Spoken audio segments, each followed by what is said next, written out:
Alors, est-ce qu'il y a du monde qui a déjà vu du rodéo en vrai? Levez la main. De quoi? Ah oui, il n'y en a pas beaucoup là. Bon, très très peu. Donc ceux qui ont vu du rodéo en vrai, vous expliquez les règles à tous les autres. Ok? Non, c'est bon. On va vous expliquer. Alors tout d'abord, on va enlever cette image négative du rodéo, parce que je vais vous expliquer un truc. Vous ne pouvez pas prendre un animal, un taureau, dans un champ, et dire on va faire du rodéo dessus. Allez bébert, monte dessus, on va faire du rodéo. Et ça ne marchera pas. Les animaux de rodéo sont éduqués pendant des années pour faire du rodéo. Ils sont entraînés pour faire du rodéo. Comme des chevaux de course, comme des chevaux d'obstacle, comme tout autre animal. Ce ne sont pas des animaux sauvages. Ils sont entraînés pour le rodéo. Et malheureusement, c'est que ces taureaux, eh ben, ils ne savent pas tous faire du rodéo. Ils ne veulent pas tous faire du rodéo. Donc on va les choisir quand ils sont tout petits. Ils ont le gène de la ruade, le bucking. On va le prendre tout petit, on va le mettre dans les chutes qui sont là-bas. Tout petit, je sais qu'à partir de 1 an et demi, pas avant.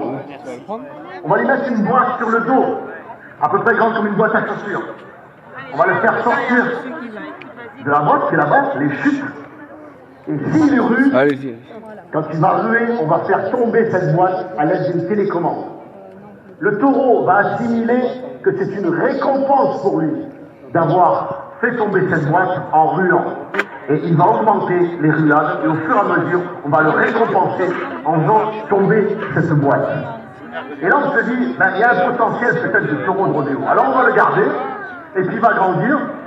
On va le faire passer dans les couloirs, on va le mettre avec les taureaux adultes, on va le faire voyager, on va lui faire écouter la musique, les gens qui applaudissent, pour ne pas le stresser. Car un animal, plus il est stressé, plus il est énervé avant le rodéo, moins il aura d'énergie pendant son rodéo. Donc plus les animaux sont calmes, mieux c'est pour eux dans l'arène. Il faut qu'il y ait un maximum d'énergie quand la porte s'ouvre et le minimum d'énergie tout en dehors du rodéo. Voilà. Alors on va le prendre, cet animal qui a grandi, et puis on va mettre un cowboy dessus quand il aura à peu près 2 ans et demi. Et on dira à ce cowboy, quand tu vas sortir, que l'animal va ruer, tu vas tomber. Et le taureau va assimiler que quand il a rué, il a fait tomber le cowboy de son dos. Et c'est encore une récompense pour lui. Et au fur et à mesure, l'animal va augmenter ses ruades. Et on va le récompenser à chaque fois, jusqu'au jour où on va le mettre dans une situation réelle où le cowboy va rester 10 secondes dessus.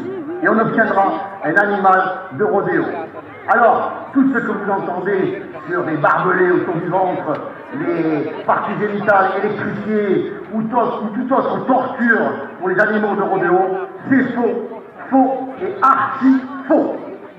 On ne peut pas faire mal à un animal de 900 kilos et lui dire de revenir au même endroit le lendemain. Ça ne marchera pas. Il dira, je ne vais pas là-bas. C'est super. On m'a fait mal. Et si l'animal de 900 kilos ne veut pas aller à un endroit, je garantis que vous n'arriverez pas à le goûter. Donc il faut qu'il y aille de son plein gré. Tous les animaux de rodéo travaillent de leur plein gré. Ils comprennent le système des portes, des couloirs, des canons. Ils connaissent leur travail et au moment où la porte de la chute s'ouvre, ils doivent donner le maximum de l'air. Une fois que le rodéo est à terre, le cowboy est à terre, vous allez voir de vous-même, de vos propres yeux, une fois que le cowboy est tombé, 9 fois sur 10, le taureau s'arrête de ruer. Il a compris son travail et la seule chose qu'il cherche, c'est la porte de sortie. Car il a été entraîné pour ça. Dès qu'il a fini son travail, on lui ouvre la porte, le taureau voit la sortie et retourne derrière avec ses potes. Là, il a fait un excellent travail.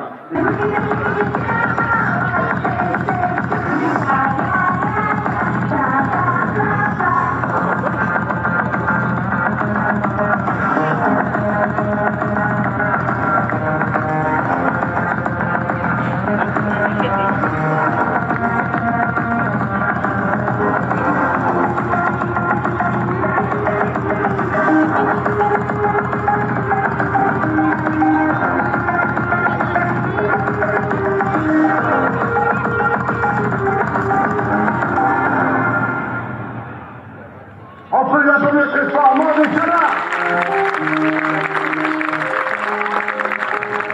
Bien sûr, un rodéo ne se fait pas sans que tous les cowboys, je vous demande de les applaudir très fort. Go pour leur Ramos. Étienne Bartillon, Valentin Géant, Peter Corto, Jean-Marc Louz,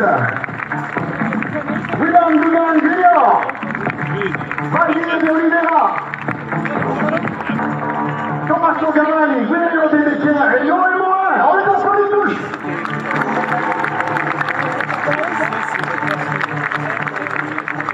Alors, ce sport est américain, on est sur le sol français, donc on a un juge français, un juge américain, Eric Bruno et Ryan Galassi.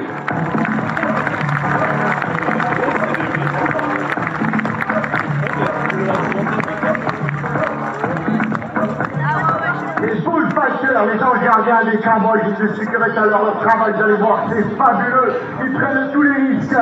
Julien Pouna, Anthony Saint-Martin et Aurélien Coste. Allez ça, on en a que deux aujourd'hui.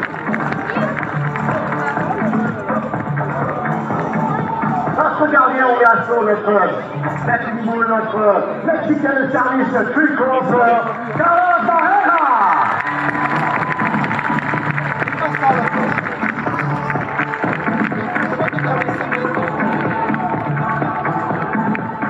Et pendant 5 minutes, je vais demander d'être sérieux avant ce rodéo, pour le moment solennel des hymnes. Je vous demande tout le monde de se mettre debout et de se découvrir, s'il vous plaît.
Notre Père qui es aux cieux, permets-moi quelques instants de réflexion afin d'apprécier d'un grand de bonté.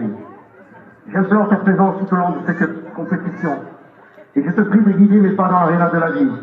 Je ne te demande aucune faveur spéciale, mais aide-moi, Seigneur, lors de la grande finale de la vie où tu seras le dernier juge. Car Seigneur, j'aimerais t'entendre dire comment l'entrée est faite pour le paradis. Amen. And now, let's go! Yeah!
C'est parti! Oh là là! Allez, allez! 8 secondes! 8 secondes!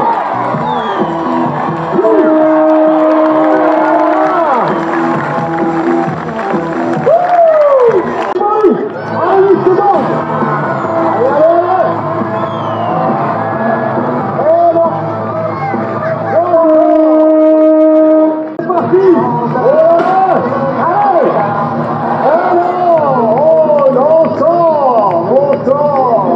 J'espère que ça vous a plu.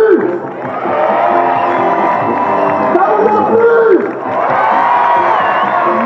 Alors à l'année prochaine, merci à tous. Bye bye. Une occasion à la commission de notre speaker Christophe Président, Gisèle Franck. On n'a rien entendu, c'est un grand honneur d'applaudissement pour Christophe Gisèle Franck. Merci à tous, bye bye.